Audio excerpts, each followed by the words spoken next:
बिस्मिल्लाहिर्रहमानिर्रहीम। अस्सलामुअलैकुम वीवर्स, आज मैं रमज़ान की एक नई रेसिपी के साथ हाज़िर हूँ। तो आज मैं बहुत ही मज़ेदार सा चना चाट की रेसिपी आपसे शेयर करूँगी और उम्मीद करती हूँ कि आपका सबका जो रमज़ान है वो खैरियत से गुज़र रहा होगा। तो अभी सबसे पहले हम इसके भल्ले तैयार करेंगे। तो उसके लिए 1 कप बेसन को हमने छन्नी में डाल के अच्छे से छान लेना है। इससे ये होगा कि हमारे बेसन में जो गुठलियाँ नहीं बनेंगी और इसका जो मिक्सचर है वो बहुत अच्छे से रेडी होगा। अभी इसके अंदर मैंने 1 चम्मच नमक और yellow colour food colour add किया है और इसको अब हम अच्छे से मिक्स करेंगे।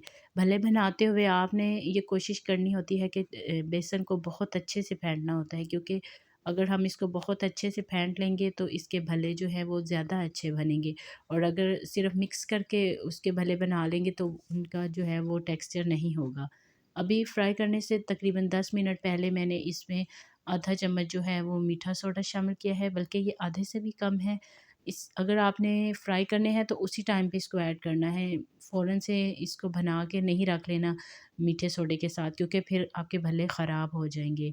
और अब मैंने तेल को गर्म कर लिया है और एक कांटे की मदद से इसमें फलियाँ जो है मैं ऐड कर रही हूँ। आप इसको किसी भी शेप में बना सकते हैं, इसको बूंदी की शेप में भी बना सकते हैं, थोड़े बड़े साइज़ के भल्ले भी बना सकते हैं, लेकिन मेरे पास टाइम शॉर्ट है तो इसलिए मैं इसको फ़ौरन से इसी शेप में बना रही हूँ। अभी हमने इनको इतनी देर फ्राई करना है कि इनका अच्छा सा गोल्डन कलर हो जाए, और आप देखें कि इनका कलर जो है वो गोल्डन हो गया है।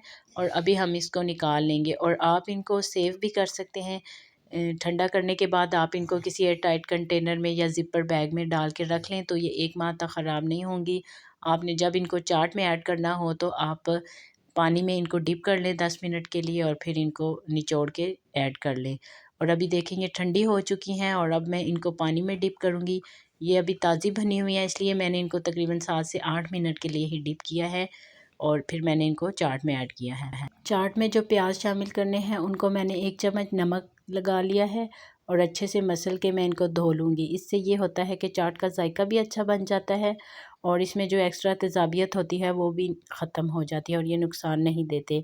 और अब हमारे भल्ले जो हैं वो रेडी हो चुके हैं। मैंने एक चम्मच की मदद से इनको टोकरी में निकाल लिया है और अब हम चाट बनाएंगे। तो इसके लिए सबसे पहले मैंने प्लेट में चने शामिल किए हैं और आलू जो है मैंने क्यूब की शक्ल में कटिंग कर लिए हैं और ये भी इसमें शामिल करेंगे।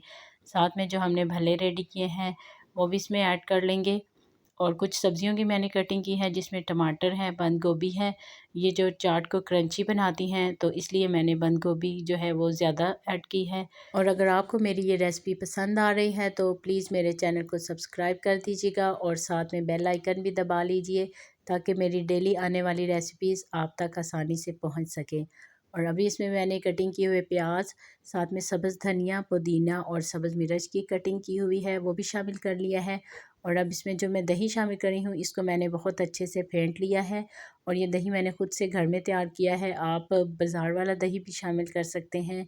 और अब इसमें हमने भल्लियाँ और जो चाट की पापड़ी है वो शामिल की है। पापड़ी की रेसिपी भी इंशाल्लाह मैं आपसे जल्द ही शेयर करूँगी। और अभी इसके ऊपर मैंने आधा चम्मच जो है वो चाट मसाला शामिल किया है और साथ में मीठी चटनी। मीठी चटनी जो है वो इसको बहुत ही टेस्टी बना देती है। इसकी रेसिपी मैं अपने चैनल पे शेयर कर चुकी हूँ और आप अगर इसको बनाना चाहते हैं तो आप मेरे चैनल को विज़िट कर लें। और जो हमारी प्लेट्स हैं चाट की वो बहुत अच्छे से रेडी हो चुकी है। उम्मीद करती हूँ आपको ये रेसिपी पसंद आई होगी। दुआओं में याद रखिएगा। अल्लाह हाफ़िज़।